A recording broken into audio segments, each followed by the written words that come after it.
A very good evening, sir. Sir, according to World Bank, out of the total economic growth of India, women contribute only 17%. But their Chinese counterpart contribute 40% to their nation. As we are aiming to be a $5 trillion economic country in the near future, what we as an Indian society can do to enhance the economic women workforce in our country apart from education sector? If I get you right, what you're saying is that compared to Chinese women, Indian women contribute far less to the Indian economy in percentage terms. That's what you're saying? That's what you're saying. Okay. So you're saying how to amend that. See, how do you expect somebody to express herself, to go out, work, produce something worthwhile, if you have defined her value by the time and energy she puts in keeping your home and raising your kids?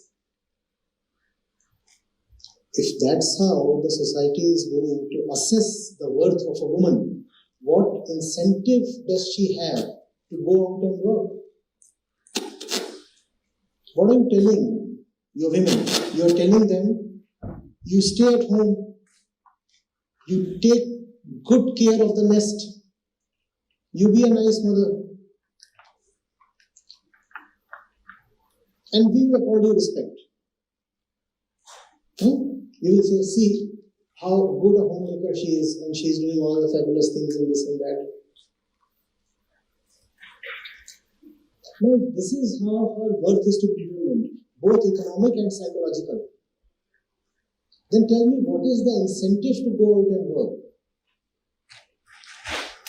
Even women with great professional degrees in India, coming out from IITs, AIIMS, they decide to sit at home. Many of them, obviously, not all of them. They decide to sit at home after a point, and they say this is fine. Why is this not fine? Because the husband is earning, and my worth is being determined by several factors other than my economic productivity. So why do I need to take all the hassles and go out in the sun and brave the heat and hit the road and do something? I'll give you a very dangerous statistic. Have you heard of something called female labor participation rate? Have you heard of it? It refers to the percentage of women who are out there working and earning. So we say the economy has liberalized, the Indian economy. We say Indians are much more liberal even in mind today. Right? We say there are far more institutes of professional education today than there were, let's say, 20 years back. There are just too many seats now, and the percentage of women entering those institutions has also increased. Right? We say the girl of today is very, very forward-looking. These are the things that we say. Having said all these things, what do you expect regarding the number of working women today vis-a-vis the number of working women that were there 20 or 30 years back? What would you expect? What would you expect? Tell me. Okay, let me say, if there were 100 women working in 1980 or 1990, what would you expect be the number in 2022? What number would you expect? 1,000? Yes? Yes? The number is only slightly greater than 100, And in percentage terms, it has actually dropped steeply. Percentage of the total population, because the female population itself has increased over the last 30 years. As a percentage of the population, the FLPR has actually dropped and is dropping every year. Women are getting educated and empowered and everything and are choosing to sit at home. And when they were not so educated and not so empowered within quotes, they were actually going out to work. Now, why is this happening? This is so counterintuitive and mind-boggling, is it not? How is it possible that women, with all the opportunities available to them today, with all the education that is available to them today, qualified women and knowledgeable women, they are opting to sit at home? What is happening? What is happening is that the husband's income has increased. And the husband and the wife mutually decide that now that you are earning enough, why do I go out? And this is a mutual decision, mind you. Okay, I was working for 3 years post-marriage, but now that the baby has come, why do I need to work anymore? Or I take a break from work to take care of the baby, and I think that I'll return after an year, and I never return. Because the home is such a comfortable place. Let's face it. The home is such a comfortable place, especially if there is sufficient money at home.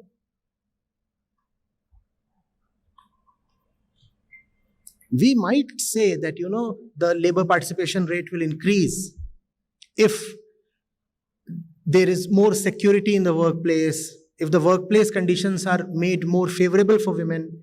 And those arguments do hold some weight. I fully agree. I agree that some women do not go to work because workplaces are unsafe, or because workplaces are not paying them enough, or there is discrimination at workplace, so some women are not going to work. But tell me, was there lesser discrimination in 1985? Then how is it possible that more and more women, educated women, empowered women, are opting to sit at home? This is again the Prakritic tendency. What does Mother Prakriti tell you? She tells you that the purpose of your life is relaxation and consumption. Now, if relaxation and consumption are happily, coolly available at home, why work? And that's the same thing that even a man would do. Today, somebody comes and puts 100 crore in your bank account. There would be many amongst you who might decide to opt out of this program and just sit and lead a happy life. Intellectually, if you think about it, you might not agree. You'll say, no, I'm not like that. But when it happens, when you know that you have easy access to comfortable money, then there is no incentive to work.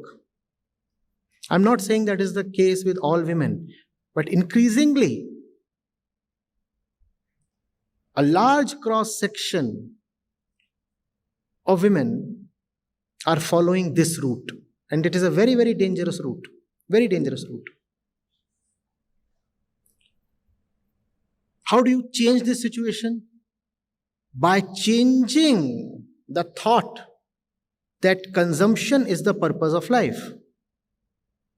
That lying down on the bed, munching expensive fries and watching Netflix is the highest pleasure that life can give you. Obviously wearing diamond jewelry.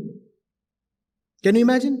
Now, if you have been trained to think that this is the pinnacle of life, a diamond bracelet, an expensive bed, wonderful air conditioning, a large room full of amenities, a 200-inch TV, and you're watching the spicy program of your choice.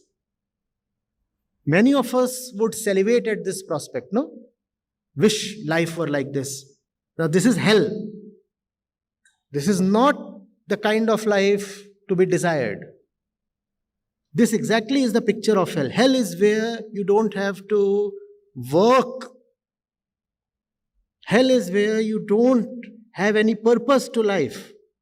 Any purpose worth exerting yourself for, worth laying down your life for, that is hell. More and more, media, education, the entire culture is feeding this into our mind that you exist just to be happy. And where does happiness come from? More and more consumption. More furniture, a bigger car, 5 houses, a foreign vacation. We are being told that we exist not for our liberation, but for consumption. And if consumption can be somehow available for free, then why work at all? Because consumption is anyway the end purpose. It's just that the things that are going to be available to you for consumption, they never come for free. They come at the cost of your entire life. And being a woman, you know very well why somebody would give you easy access to his money and his property. You know that, don't you? It's the body that is being sold for the money. That kind of life is despicable. That is worse than hell, I say.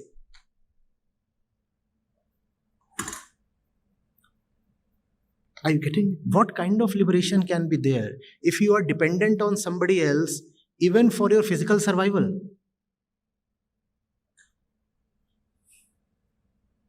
What kind of freedom is possible if you don't have even 2 rupees of your own and then you say, his money is my money?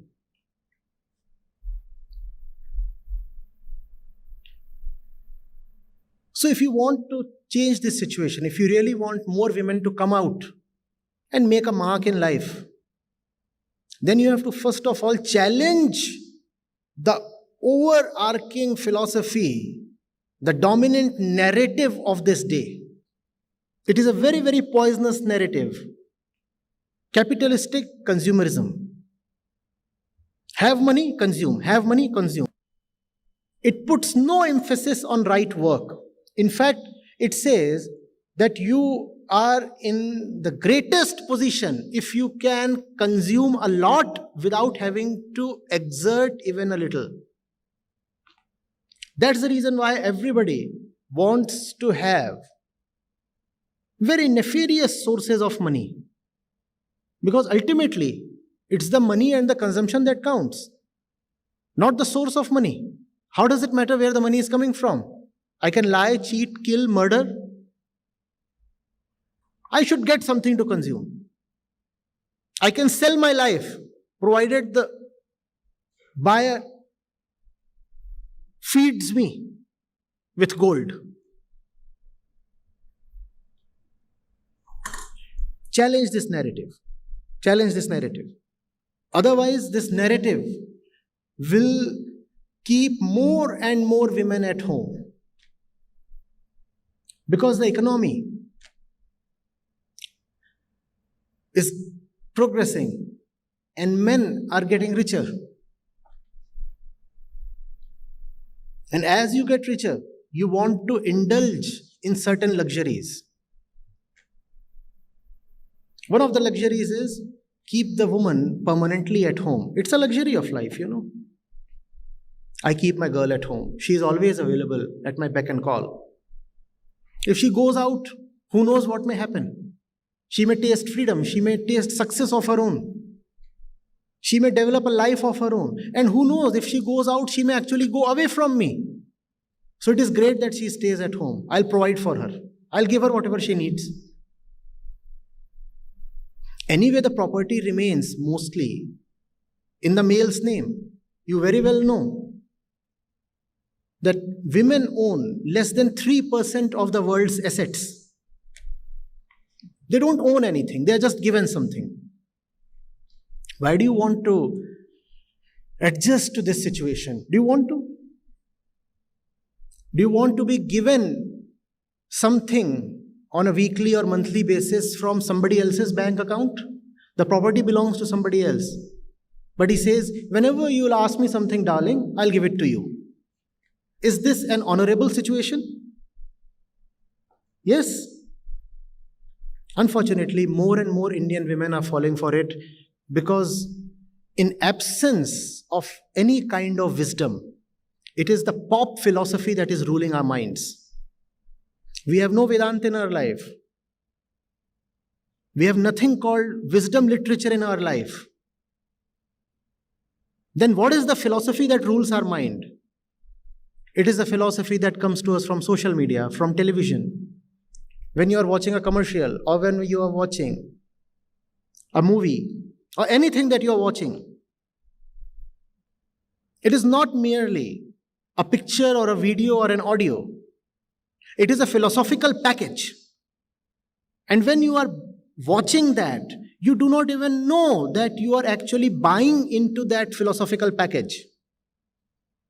Apparently, it is just the shape of the woman on Instagram, and that's what you are keenly watching, right? It's good fun. It's not just the shape of the woman's body in that post. It is a philosophy that you have bought into, and it's a very toxic philosophy. But we do not come to know of that in that moment, because in that moment, under the impact of lust and ignorance, our discretion takes a back seat. There is so much glamour on the screen. How will you even know that you are being indoctrinated? To know that you are being indoctrinated, you need to be conscious. And the first thing that media does is that it makes you unconscious with songs, with all the spice. And when you are unconscious, then you can absorb anything. And that which you absorb becomes your life.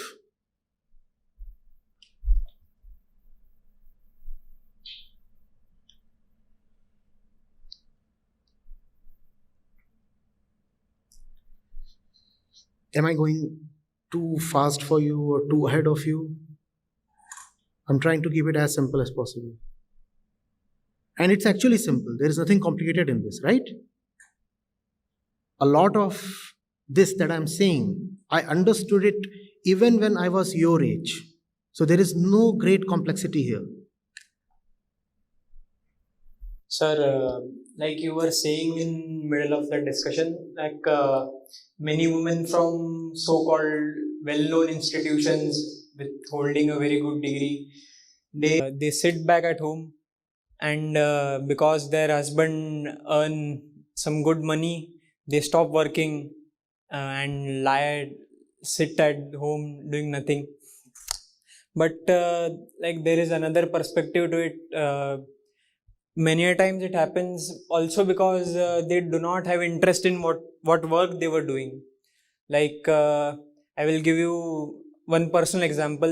There is a relative at my own house. She is doing a job currently, but I can see that she does not have an great interest in it. Even if she doesn't work, it is not going to make any huge difference. But she does not have any interest working from day and night. She is looking for holidays or whatever things like that. So is it very sensible to say that just because their husband are earning more, so they do not want to work? If there is nobody to feed you and you are not very interested in your job, will you still leave your job? No, wait, answer this. Nobody is fully interested in his or her job. Even men are not very interested in their jobs. Nobody is. Do they leave their jobs and sit at home? They won't, because they know there is nobody to feed them. So it is the presence of the other party ready to feed you, which is the primary factor in you saying, oh, I'm not interested, therefore I'm dropping out. Nobody is interested. Are you fully interested in your MBBS course? Nobody is 100% interested. Wait. Nobody is fully interested. Why don't you drop out then? Because you have something to take care of. Because there is a deep responsibility towards something. When you give up that responsibility, then you can say, oh, I'm not interested. Even I am not extremely or absolutely interested in talking to you. What do? Run away.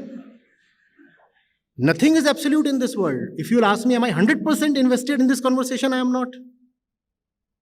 But certain things are done because they need to be done. then isn't it like you were earlier saying like a biological mandate? It seems to be like a mandate, like The mandate is liberation, and you cannot be liberated if you are dependent on somebody else to feed your stomach. So if you are disinterested in your work, then your responsibility is to go out and create the right work for yourself. This is a very bad apology. I'm disinterested in the work, so I'm sitting at home. If you're disinterested and you are being true to yourself, go out and create an alternate work. First of all, try to find the right work for yourself, and if you cannot find it, then create it. What is this behavior? I'm not interested, so I'll sit at home, now you feed me. Now you feed me. The day he stops feeding, all your disinterest will vanish. Then you will go out and pick up whatever job is available, irrespective of your interest or lack of it. So this is a very bad apology. Don't be fooled by it.